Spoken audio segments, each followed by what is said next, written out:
Good morning, Zio here, and today we're talking about Monster Hunter World and why people tend to avoid things like, I don't know, IGN for a review?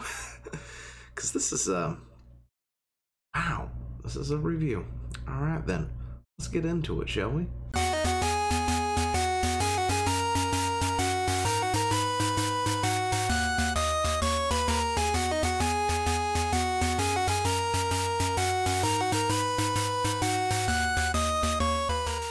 So this is a review from PC Gamer. Not really sure why I said IGN.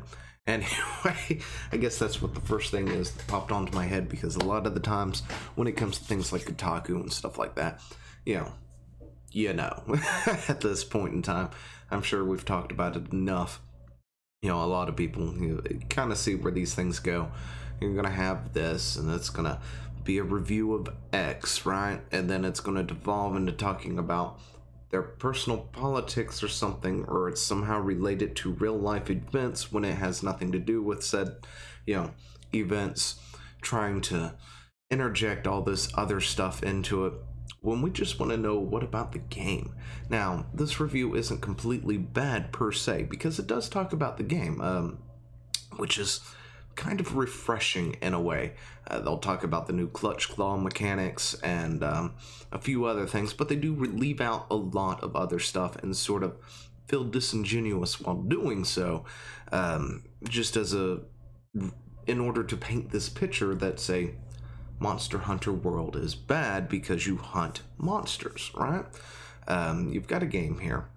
If you're unfamiliar with what exactly Monster Hunter is, you've got Monster Hunter, which is a video game where you essentially hunt larger beasts, right?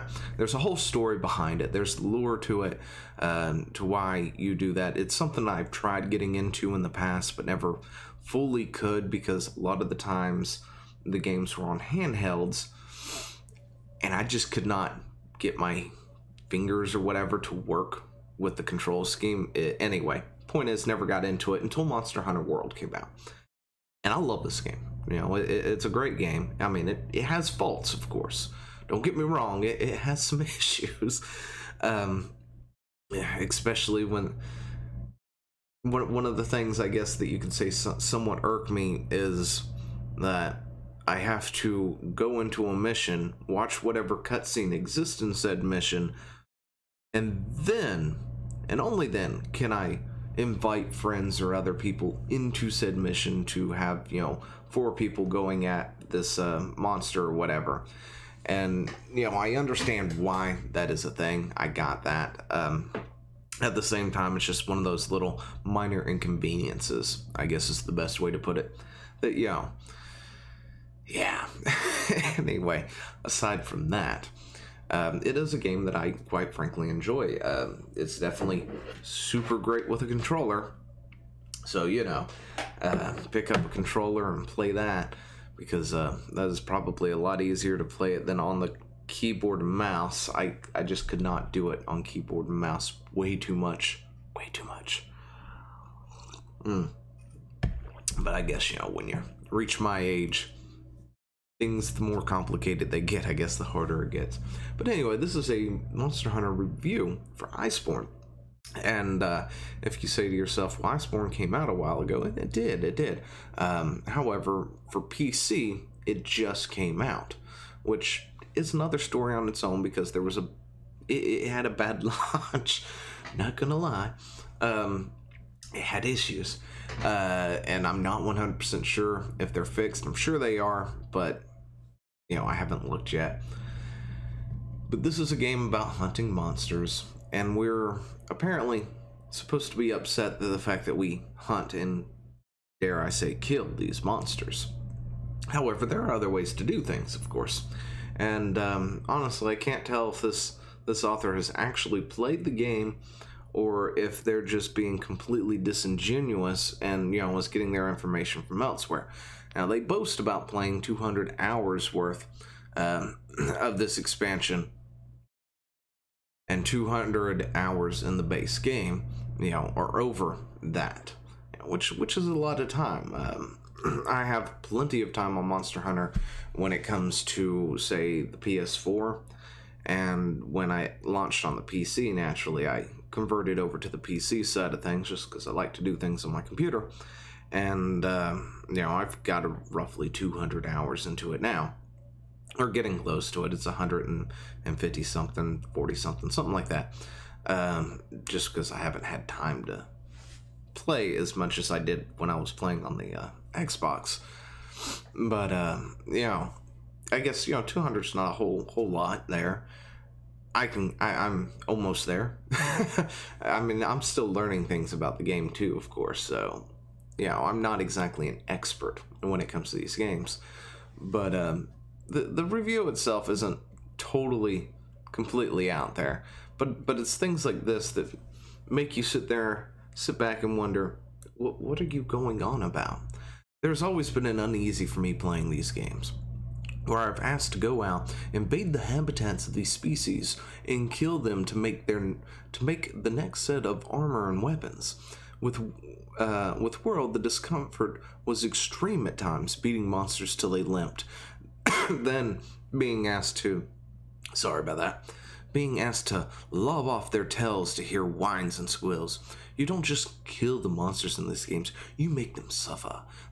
Engaging as its loop is as enthralling as its fights are, I've always been disappointed that they've created such a rich ecosystem, and the only thing they can ask me to do is murder everything. That's right. Monster Hunter World is a game where they say, hey, look, there's a monster. I want you to go kill it. And people go kill it. But do you have to kill it? That is something that they don't exactly address in this little thing here. But, you don't really have to go out and kill anything. In fact, you can go out and explore the world at any given time once you get past the first little bit of the game. It's this thing known as an expedition. Oh, by the way, if you've made it this far, spoilers are ahead. So if you haven't played the base game, just going to let you know I'm going to go through the entire story of the base game real quick and in a hurry. But anyway, you can go out and sniff the roses at any given time on an expedition. You can go out and collect fossils, you can collect cactuses, bugs, go fishing, flowers, whatever it is you want to do. You want to go and explore the worlds, explore the Wildspire Wastes, Elder's Recess, the forest, whatever you want to go out and do. If you want to go and explore that, you're welcome to go do it at any given time. You just have to go walk outside the gate. So this idea of you're forced to just murder everything is very disingenuous at best. Laughably ridiculous, the notion that you have to go out and murder everything just to, farm them for parts or whatever, especially when the game rewards you for doing the opposite. What's the opposite of murder everything? It's to capture it. You have the ability to capture everything except for elder dragons, of course. But yeah, capturing is definitely an option that you can do there, and the game rewards you more for capturing monsters. Yeah, the mission may tell you to slay the Kululaku, right?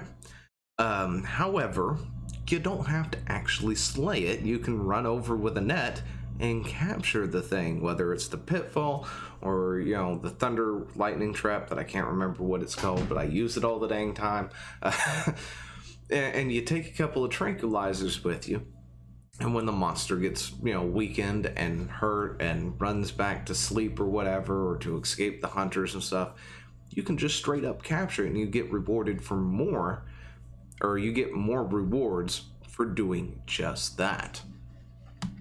So, this idea of just going out and murder everything, it's very ridiculous. That's not even, you don't have to, right? But this is the part that I wanted to get into where, the spoilers are going to happen, right? By tackle, I mean claims to be part of the ecosystem, and that by killing these monsters, they somehow prevent things. It's a preposterous notion. Our hunters aren't even from the continent, and yet the characters discuss it, suggest Capcom at least is aware of their dissonance in the story. Sorry, I should have read that first part. It never stops me from having a blast with the game, but Iceborne makes it harder to ignore with cutscene after cutscene featuring our cast of hunters tackling their nature. And by tackle, I mean claim to be part of the ecosystem, blah, blah, blah, blah. Okay, so what's going on here is we're destroying the ecosystem by being there, right? And this is why I have to sit there and pose the question, did you even play the game?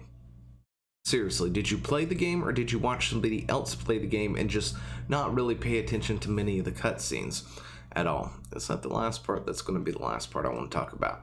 But, yeah, because there's a reason why we're doing that. See, we've landed on this new world, right? You can call it whatever you want to. We're exploring it. It's new to us. It's got new things, and we're looking at it, right? And we followed an elder dragon called Zora Magnaros across the ocean to the new world, who went, and we have this name for this. It's this crossing, and we want to understand it, right? Why do they do this? Why is it that something like this massive of a mountain of a monster crosses the ocean to this new world and just doesn't come back? Well, what's the whole point to it? And this is, of course, where the spoilers are going to come in. So let's just go over real quick the plot of the game, because apparently either OP of the article 1 has never actually played Monster Hunter other than for like a few minutes at most, and has watched other people play said Monster Hunter but couldn't be bothered to look at what exactly the plot was, or B, they have played Monster Hunter and they're being completely disingenuous on what the story is about, because believe it or not, Monster Hunter, even though the title of the game says it's a hunt, you hunt monsters and such, is about saving the ecosystem that these monsters live in. Strangely enough, this game is about as green as solar panels almost, I think. But the expedition determines that Zora Magnaros is dying and is migrating to a massive graveyard known as the Rotten Vale. An expedition-led capture mission against Zora Magnaros is foiled by Nergigante. Our first thing is to try and capture Zora, not kill Zora. Just keep that in mind, because apparently all we do is kill. Anyway, it's fooled by Nergigante, an elder dragon that feeds on other elder dragons and is protecting Zora Magnaros as its future meal. After escaping the ambush, Zora Magnaros unexpectedly enters the Everstream, a massive underground river that flows under the entire new world. Alright, following so far? Rather than traveling to the Rotten Vale, after further investigation, the expedition learns that if Zora Magnaros dies within the Everstream, its released bioenergy will destroy the entire new world. With no time to evacuate, the expedition develops an emergency plan to intercept Zora and drive it to the ocean, where its released bioenergy will form a new aquatic ecosystem.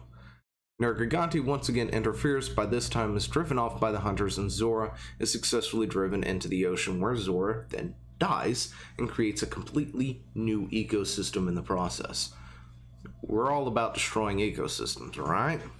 Because that's what the author of the review wants you to believe, that is what we're doing. However, when Nergigante flees to the Elder's Recess, an area in the Everstream with massive amounts of stored bioenergy, the presence of Nergigante drives away the other Elder Dragons prey towards neighboring locations, upsetting individual ecosystems. With the help of the Admiral, the true leader of the expedition, the Hunters is able to track down and kill Nergigante. When Nergigante dead, the Elder Dragons calm down and return to the Recess, and after defeating the Elders, after their defeat by the Hunters, the source of energy within Elder's Recess is discovered. Xenogena, an infant Elder Dragon, which has been incubating in the Elder's Recess and was feeding on the bioenergy of dead Elder Dragons. Xenogeva hatches, and then the Hunters have to put Xenogeva down because it could destroy the entire world at that point, and they have no other choice. So yeah. The whole story on Monster Hunter, I'm not going to go into Iceborne because I don't have that yet, and I don't want to spoil that one for myself. But the whole point of the Monster Hunter story of this game is to kind of learn and protect the ecosystems out there. Sure, you have to kill monsters to balance it out, but when, you know, you can go and look in real life if you really want to use real life examples of where new predators are introduced into an ecosystem and what it does to that ecosystem, or when there's too many of a certain predator. And, you know, you have to balance that out just to preserve or to keep a certain species from going extinct. It happens. But anyway, this is why I wonder if the author of this actually ever played it or what. And then, of course, there's other stuff in there about how the armor is too lewd or something like that for their taste on the female characters, and how the camera looks behind them as they crawl through crawl spaces, and it does the same with the male characters, of course. So, you know, equality? Anyway, and they gave it an 8 or 82, I assume, out of 100. Failed to explore its themes, but still delivers the series' most potent Monster Hunter yet, and that's where I'm going to have to disagree. The game explores its themes, and it does it very, very well.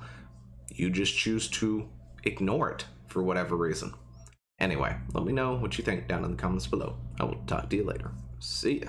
Hey, thanks for watching. Don't forget to leave a comment, smash that like button, and always subscribe for more.